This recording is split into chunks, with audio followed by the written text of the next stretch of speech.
সারাদিন খেলতে খেলতে টিভি দেখতে দেখতে ফোন দেখতে দেখতে আর ভাল লাগছে না, তাই জন্য এখন একটু সাজতে বসেছি। তো প্রথমে এই লিপস্টিকের ভিডিওটা দেখে তোমার কি মনে হলো যে আমাকে দেখে তুমি এরকমভাবে লিপস্টিক লাগাতে পারবে? কখনোই পারবে না। আমি এইটুকু বয়সে যে লিপস্টিক লাগাতে পারি, তোমরা অত বড় বয়সেও এত ভালো করে লিপস্টিক লাগাতে পারবে না। তো প্রথমে দেখো, মা আমার একখানা বড় টিপ পরিয়ে দিল।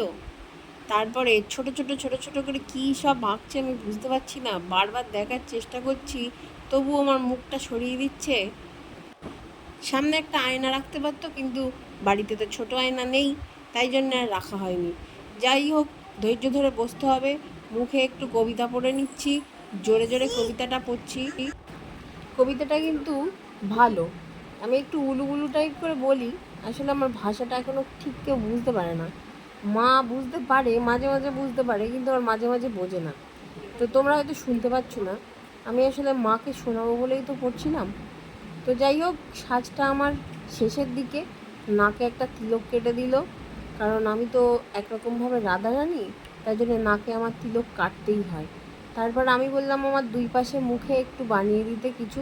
তো মা দেখো বানাচ্ছে, কিন্তু এক পাশ নিয়ে এত বেশি টাইম লাগাচ্ছে, আমার ভাল লাগছে না। ওই জন্য বারবার আমি দেখাচ্ছি দ্বিতীয় পাশে লাগাও। আর সবশেষে তো লিপস্টিকটা লাগানোর পালা। তো মাকে আর লাগাতে দিলাম না, একা একাই লাগাচ্ছি।